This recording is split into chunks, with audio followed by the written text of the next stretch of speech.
मौत से किसको रुस्तगारी है, मौत से किसको रुस्तगारी है, आज वो कल हमारी बारी है।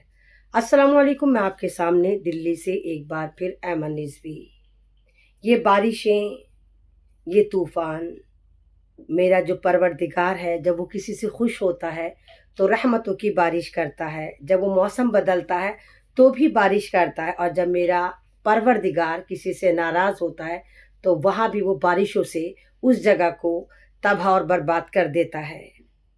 ये कैसा दौर है कि एक ऐसा मुल्क, एक ऐसा मसलूम मासूम मुल्क जो गद्दारों और घुसपैठियों की वजह से एक एक बूंद पानी से मोहताज है, और दूसरी तरफ पूरी दुनिया में ज़्यादातर जगह आप देखिए कि लोग जलजलों में, सैलाबों में, पानी में डूब डूब कर मर रहे हैं। और जैसे आपने देखा कि भारत में 3-4 स्टेटें बहुत ज़्यादा इस वक्त मुसीबत का शिकार हैं, चाहे उसमें जम्मू कश्मीर हो, चाहे हिमाचल प्रदेश हो, चाहे उत्तराखंड हो, और उसमें एक नया नाम पंजाब भी जुड़ गया है। और मेरा दिल्ली भी कहीं ना कहीं सरवाइव कर रहा है इस बाढ़ से, इस सैलाब से।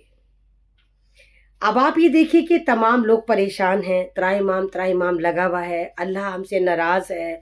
लोग जो हैं वो बहुत ज़्यादा परेशान हैं कि कहीं से मदद आए, लेकिन कहीं से कोई मदद नहीं पहुंच रही।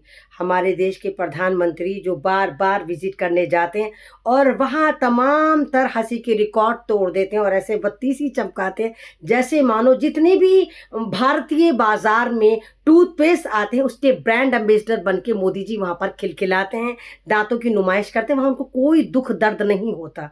लेकिन जब वो भारत वापस आते हैं तो उनको याद आता है कि हाय, मेरी माँ को किलो के हिसाब से गाली दी। वो पंजाब नहीं जाते, वो जम्मू कश्मीर नहीं जाते, वो उत्तराखंड भी नहीं जाते, वो हिमाचल भी नहीं जाते, वो जाते हैं बिहार और बताते हैं कि मेरी माँ को किलो के हिसाब से गाली दी जा रही है। वो माँ जो दुनिया से जा चुकी। मोदी जी को जिंदा लोग नजर नहीं आते। मोदी जी पंजाब पर एक लफ्ज बोलने को तैयार नहीं।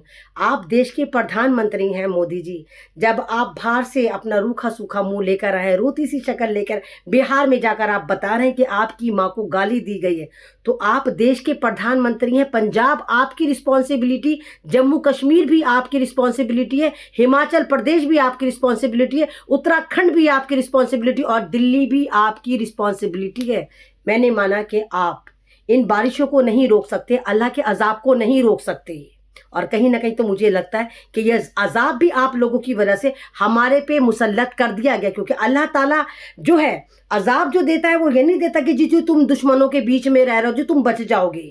गेहूं के साथ हमेशा घुन पिसता है, और आपकी गलत पॉलिसी और आपके जुल्म की वजह से आज भारत त्राहिमाम करा। लेकिन मोदी जी अपनी अम्मा को दीवी गालियों के टावर नाप रहे हैं कि कितनी फ्रिक्वेंसी थी, कौन कौन से टावर से वो कैच हुई, लेकिन मोदी जी एक ट्वीट करने को तैयार नहीं कि पंजाब किस कदर बर्बाद हो रहा है। पंजाब में ज़्यादातर गाँव जो है वो नक्शे से मिट गए, जिनकी तादाद 40 से ज़्यादा थी। हज़ारों लाखों जानवर कहाँ चले गए, जिनको कहते खो गए, खोने के बाद कोई मिलता है।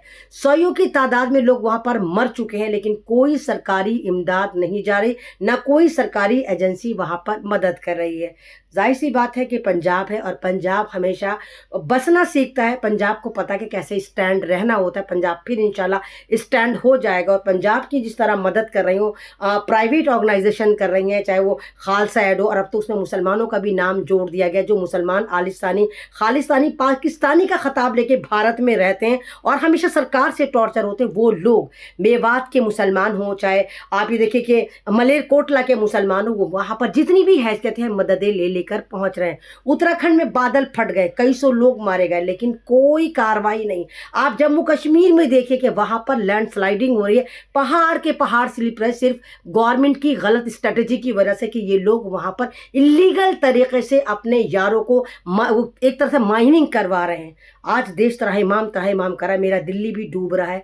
दिल्ली की तमाम जमुना के, जहाँ पे भी जितने जमुना के ब्रिज हैं वो सब खतरे से ऊपर दौड़ रहे हैं। मैं जहाँ पर ओखला में रहती हूँ, ये तो बिल्कुल ही आप ये कहिए कि हम लोग ऐसी जगह पर बैठे हैं कि ज़रा सा भी अगर पानी फालतू हो तो ओखला डूब जाएगा। तो दिल्ली का भी हाल यही है, पंजाब का भी हाल यही है, जम्मू कश्मीर का भी हाल यही है। आप ये देखिए कि सब जगह ये परेशानी है, लेकिन मेरी सरकार गफलत में सोई पड़ी है। बाहर क्लोजअप का ऐड करने वाले हमारे प्रधानमंत्री बत्तीसी दिखा दिखाकर मुस्कुराने वाले, हंसने वाले, गलबैयां करने वाले, वो देश में आती अपनी अम्मा को दी हुई गाली को तोलने लगते हैं। कब तक ऐसा चलेगा, पूछती है ऐमन रिजवी।